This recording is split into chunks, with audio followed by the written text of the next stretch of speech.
Hello दोस्तों, आप देख रहे हैं एकेजे आर्किटेक्ट एंड इंटीरियर। मैं आर्किटेक्ट अजय कुमार जैन आपके लिए लेकर आया हूं 12 बाई 60 का 720 स्क्वायर फीट में 3 BHK हाउस प्लान, जिसमें कार पार्किंग भी है और हम मंदिर भी इसमें आपको दिखा रहे हैं। इस वीडियो में आप पूरे घर को इंटीरियर के साथ देखेंगे और फ्रंट डिजाइन भी देखेंगे, हमने फ्रंट डिजाइन को किस तरह से रखा है। तीनों तरफ से ये बिल्डिंग हमारी कवर्ड रहेगी, किसी प्रकार से हमें वेंटिलेशन लेने की व्यवस्था नहीं है, तो हम इसका वेंटिलेशन अपने घर के अंदर से ही देंगे। यदि आप मेरे वीडियो को सबसे पहले देखना चाहते हैं तो प्लीज़ इस वीडियो को ज़्यादा से ज़्यादा लाइक करें, शेयर करें, सब्सक्राइब करें और सब्सक्राइब करने के साथ साथ घंटी वाले बटन को दबाना ना भूलें। उसके बाद बात करते हैं अपने फ्लोर प्लान की, आगे की प्लानिंग किस तरह से उसको देखते हैं। देखिए, ये हमारा फ्रंट है। इस फ्रंट को हमने इस तरह से डिजाइन किया है। ये हमने केवल ग्राउंड फ्लोर आपको बना के दिखाया है। यहाँ आप देख पा रहे हैं, यहाँ हमने आपको एक नेम प्लेट लगा के दिखाया जिसपे एकेजे हाउस लिखा हुआ है और गणपति जी को हमने वहाँ विराजमान किया है, क्योंकि गणपति जी शुभ होते हैं तो घर में घुसने वाले व्यक्ति की दिशा मतलब दृष्टि में गणपति जी आना चाहिए, जिससे कि वो घर में एंट्री शुभ रहे। यहाँ मैंने दोनों साइड में आपको रैंप दे के बनाया है, जिस तरह से आप देख पा रहे हैं यहाँ दोनों तरफ सबसे रैंप है, तो यहाँ हम गाड़ी को अंदर ले सकते हैं। यहाँ मैंने 3 स्टेप्स देके अपने गाड़ी को अंदर किया है। यह गेट जो लगा है वो 2 पल्लों में है, दोनों गेट आप खुलेंगे तब आपकी गाड़ी अंदर जाएगी।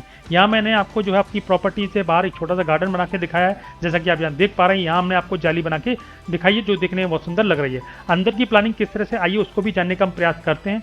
देखिए, यहाँ हमने आपको एक स्टेयरकेस बना के दिखाई है, जैसा कि आप यहाँ देख पा रहे हैं। ये स्टेयरकेस की जो चौड़ाई है वो मात्र 2.5 फुट हमने यहाँ पर रखी है और 2.5 फुट की चौड़ाई से हम अपनी स्टेयरकेस पर ऊपर फर्स्ट फ्लोर की तरफ जाते हैं। यहाँ नीचे भी हमें काफ़ी स्पेस मिल रहा है, इसमें चाहे तो हम 2 व्हीलर पार्क कर सकते हैं या फिर हम किसी प्रकार का जो है स्टोरेज इसमें कर सकते हैं। हमें किसी प्रकार की प्रॉब्लम इसमें होने वाली नहीं है।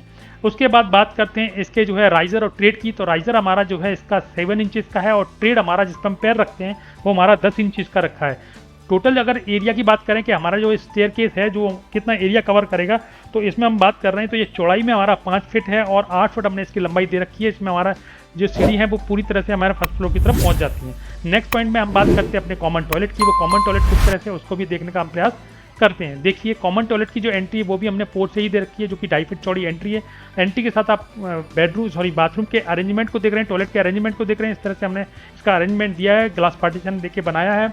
यहाँ आप देख रहे हैं इसका साइज की अगर हम बात करते हैं तो 4.5 फुट इसकी चौड़ाई दे रखी है और 6 फुट हमने इसकी लंबाई दे रखी है। उसके बाद बात करते हैं ओवरऑल पोर्च की। ओवरऑल पोर्च देखने में कैसा लग रहा है। देखिए, ये ओवरऑल पोर्च है जिसमें गाड़ी 4 व्हीलर हम आराम से पार्क कर सकते हैं, किसी प्रकार की हमें प्रॉब्लम होने वाली नहीं है। ये हैचबैक मॉडल की गाड़ी हमने यहाँ पे आपको रख के दिखाई है, जिसकी लंबाई मात्र 11.5 फुट होती है और जहाँ पोर्ट की जो चौड़ाई हमें लंबाई मिल रही है, तो चौड़ाई की अगर हम बात करते हैं तो 6.5 फुट हमें चौड़ाई मिल रही है और लंबाई अगर हम देखें तो 15 फुट हमें इसकी लंबाई मिल रही है। उसके बाद बात करते हैं अपने घर की एंट्री की। वो हमारी एंट्री किस तरह से उसको भी देखने का प्रयास करते हैं। देखिए, एंट्री के साथ ही हम यहाँ 3.5 फीट का डोर हमने यहाँ पे आपको दिया है। 3.5 फीट डोर के साथ हम एंट्री करते हैं तो यहाँ हमने जो आपको जो सबसे पहले जो हमने रूम बना के दिखाया वो हमारा जो है कह सकते हैं बेडरूम कम गेस्ट रूम है। तो गेस्ट रूम मतलब जहाँ पे हम सोफा डाल के हम 2-4 मेहमान अगर हमारे यहाँ पे आते हैं तो उनको बैठाल के हम यहाँ पे उनको रेस्ट करा सकते हैं। और यहाँ पलंग दे रखा है या दीवान पलंग इसे कह सकते हैं। तो यहाँ पे भी जो है अपने घर में अगर कोई बुजुर्ग है तो उसको भी हम यहाँ रेस्ट प्रॉपर तरीके से करा सकते हैं। और अगर वो मेहमान भी अगर कोई रेस्ट करना चाहे तो आप प्रॉपर तरीके से यहाँ पर रेस्ट कर सकता है। सामने टीवी का पॉइंट दिया हुआ है, जैसा कि आप यहाँ देख पा रहे हैं। फ्लोर पे हमने जो है वुडन टाइल्स का यूज़ किया हुआ है। अगर हम इस रूम के साइज़ की अगर हम बात करते हैं तो ये हमारा जो है 11.25 फुट हमने इसकी चौड़ाई दे रखी है और 9 फुट हमने इसकी लंबाई 9.5 फुट हमने इसकी लंबाई दे रखी है। उसके बाद बात करते हैं अपने नेक्स्ट पॉइंट जो कि हमारा बेडरूम नंबर 2 है। वो बेडरूम नंबर 2 किस तरह से उसको भी देखने का प्रयास करते हैं। देखिए, बेडरूम नंबर 1 से हम होते हुए जो है पैसेज के थ्रू जो है यहाँ 3 फुट का हमने पैसेज दिया है, जहाँ कर्टन हमने लगा के दिखाए हैं। और यहाँ एंट्री करते से ही हम अपने बच्चों वाले रूम में एंटर करते हैं। ये बच्चों का रूम हमने स्पेशली आपको डिजाइन करके दिखाया है। ये हमारा बेडरूम नंबर 2 है। इसकी जो एंट्री है वो हमारी 3.25 फीट चौड़ी एंट्री है और एंट्री के साथ आप देख पा रहे हैं यहाँ अरेंजमेंट हमने किस तरह से दिया हुआ है। इस रूम के साइज़ की अगर हम बात करते हैं तो चौड़ाई में हमने 8 फुट दिया हुआ है, लंबाई में हमने इसकी लंबाई 9 फुट हमने दी हुई है। उसके बाद बात करते हैं अपने नेक्स्ट पॉइंट जो कि हमारा है किचन एरिया। वो किचन एरिया किस तरह से उसको भी देखने का प्रयास करते हैं। देखिए, ये हमारा किचन है। इसमें किचन जो है काफ़ी बड़ा है, देखने में सुंदर लग रहा है। एक लाइक प्लीज़ इसके लिए बनता ही है, क्योंकि इसमें बनाने में हमें बहुत टाइम लगता है। किचन को डिजाइन करने में सबसे ज़्यादा टाइम लगता है पूरे घर में। तो किचन को किस जगह रखा है जिससे कि घर के किसी व्यक्ति को आने जाने में डिस्टर्बेंस ना हो। तो यहाँ हमने जो किचन डिजाइन किया है वो किचन हमारा मॉड्यूलर किचन है, जिसमें आप ऊपर और नीचे दोनों तरफ फर्नीचर देख रहे हैं, जिसमें हमने जो है वाइन और क्रीम कलर का कॉम्बिनेशन, हमने वाइन कलर और क्रीम कलर का कॉम्बिनेशन बना के आपके फर्नीचर को डिजाइन किया है। एक साइड में आप देख पा रहे हैं यहाँ हमने सिंक दे रखा है और एक साइड में हमने गैस चूल्हा आपको बना के दिखाया है। एल शेप में हमने प्लेटफॉर्म दे रखा है जिस पर ब्लैक मार्बल आप देख पा रहे हैं और यहाँ हमने एक ब्लू कलर का फ्रिज आपको रख के दिखाया है जैसा कि आप यहाँ देख पा रहे हैं। किचन के साइज की अगर हम बात करते हैं, किचन के साथ साथ हम इसके डाइनिंग एरिया की भी देख लेते हैं कि डाइनिंग एरिया हमारा किस तरह से, उसको भी देख लेते हैं। देखिए किचन के साथ हमने डाइनिंग एरिया भी दे रखा है जिसमें 3 लोग आराम से बैठ के खाना खा सकते हैं और टीवी का भी मजा ले सकते हैं। सामने हमने टीवी का भी पॉइंट दिया हुआ है। तो टोटल एरिया की बात करते हैं जिसमें किचन कम डाइनिंग एरिया है, तो इसका जो साइज है वो 11.25 फुट हमने इसकी चौड़ाई दे रखी है और 8.5 फुट हमने इसकी लंबाई दे रखी है।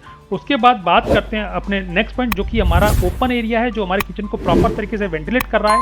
वो किस तरह से हमारे बेडरूम नंबर 2 को भी वेंटिलेट कर रहा है, जो हमारा बच्चों वाला रूम है उसको भी ये प्रॉपर तरीके से वेंटिलेट कर रहा है। तो ये कर्टन से होते हुए हम अपने जो है वॉश एरिया में जाते हैं। वॉश एरिया कह सकते हैं इसे, ओपन टू स्काई जो है हमारा ऊपर से खुला हुआ है। तो यहाँ हमने एक विंडो दे रखी जो हमारे बच्चों वाले रूम में ओपन होती है, वो 2.5 फुट चौड़ी विंडो है और यहाँ हमने एक दरवाजा दे रखा है जो कि हमारा 2 फुट चौड़ा दरवाजा है। इस एरिया की साइज की अगर हम बात करते हैं तो 5 फुट हमने इसकी चौड़ाई दे रखी है और 3 फुट हमने इसकी लंबाई दे रखी है। उसके बाद बात करते हैं अपने ओवरऑल व्यू के। ओवरऑल व्यू हमारा देखने में कैसा लग रहा है, देखिए हमारा पूरा प्लानिंग है जिसमें हमने 3 BHK 1, 2, 3 बेडरूम, किचन, ये सब चीज़ें मैंने बना के आपको दिखाई है। उसके बाद बात करते हैं अपने नेक्स्ट पॉइंट जो कि हमारा मंदिर है। वो मंदिर हमारा किस तरह से, देखिए यहीं हमने जो है किचन एरिया से लगा हुआ हमने मंदिर यहाँ डिजाइन करके दिखाया है जिससे आप आराम से पूजा कर सकते हैं। किसी प्रकार की प्रॉब्लम यहाँ होने वाली नहीं है। इस मंदिर में हमने जो है गणपति जी को विराजमान आपको करके दिखाया है, क्योंकि ये देखने में सुंदर लग रहा है और हमारे आने जाने के रास्ते में तो हम हर समय जो है गणपति जी के दर्शन कर सकते हैं। उसके बाद बात करते हैं अपने नेक्स्ट पॉइंट जो कि हमारा बेडरूम नंबर 3 है। वो बेडरूम नंबर 3 कैसा है वो सबको समझ लेते हैं। देखिए ये जो एंट्री है वो हमने अपने डाइनिंग या किचन एरिया से ही दे रखी है जो कि 3.5 फुट चौड़ी एंट्री है और एंट्री के साथ ही हम देख पा रहे हैं यहाँ पे डबल बेड का पलंग, बैक में हमने बहुत अच्छा डिजाइन बनाया है और साइड में हमने जो है एक फर्नीचर लगा के दिखाया है जिसमें हम मन चाहे स्टोरेज कर सकते हैं। इसके रूम के साइज की अगर हम बात करते हैं तो यहाँ इसको थोड़ा सा दूसरे एंगल से भी मैं आपको दिखाने का प्रयास करता हूँ। देखिए दूसरे एंगल से भी मैंने यहाँ पे आपको टीवी का पॉइंट भी लगाया, आप बेड पे लेटे लेटे टीवी का भी मजा ले सकते हैं। यहाँ मैंने आपको एक विंडो दे रखी है जो कि 2.5 फुट चौड़ी विंडो है जो कि हमारे ओपन टू स्काई एरिया से ओपन हो रही है। इस रूम के साइज की अगर हम बात करते हैं तो 11.25 फुट की लंबाई दे रखी है और चौड़ाई की अगर हम बात करते हैं तो 9 फुट हमने यहाँ पे चौड़ाई दे रखी है। और उसके बाद बात करते हैं अपने इससे अटैच टॉयलेट की। वो टॉयलेट अटैच किस तरह से उसको भी देखने का प्रयास करते हैं। देखिए इसकी जो एंट्री है टॉयलेट की वो 2.5 फुट चौड़ी एंट्री है और एंट्री के साथ ही हम टॉयलेट के अरेंजमेंट को प्रॉपर तरीके से यहाँ पे दिख पा रहे हैं। इसके साइज की अगर हम बात करते हैं तो 8 फुट हमने इसकी चौड़ाई दे रखी है और 3.5 फुट हमने इसकी लंबाई दे रखी है। इसमें एक वेंटिलेशन दे रखा है जो कि हमारा 2.5 फुट चौड़ा वेंटिलेशन जो कि हमारे ओपन टू स्काई एरिया में ओपन हो रहा है। देखिए मैं आपको यहाँ पे दिखा रहा हूँ, ये हमारा ओपन टू स्काई एरिया है, ये हमारा प्रॉपर तरीके से वेंटिलेशन हमारा इसमें करेगा। तो यहाँ आप देख पा रहे हैं इसके साइज की अगर हम बात करते हैं तो 3 फुट हमने इसकी चौड़ाई दे रखी है और 3.5 फुट हमने इसकी लंबाई दे रखी है। इसके बाद बात करते हैं अपने ओवरऑल प्लानिंग की। ओवरऑल प्लानिंग हम आपको पहले दिखा चुके हैं। तो हम बात करते हैं इसके कंस्ट्रक्शन कॉस्ट की। कंस्ट्रक्शन कॉस्ट हमारी इसमें मात्र 9 लाख रुपए आने वाली है। इसमें किसी प्रकार की प्रॉब्लम हमें होने वाली नहीं है। अगर इसके 2D प्लान की अगर आप लेना चाहते हैं तो मैंने साइड में डिस्क्रिप्शन में एक लिंक दे रखा है, उस लिंक पर जाकर के आप क्लिक करेंगे तो इसका 2D मैप और इससे पहले जितने भी मैंने यूट्यूब पर वीडियो डाले हैं उन सबका 2D मैप वहाँ से आप डाउनलोड कर सकते हैं। किसी प्रकार की कोई प्रॉब्लम होने वाली नहीं है। मेरा वीडियो देखने के लिए बहुत बहुत धन्यवाद। नमस्कार।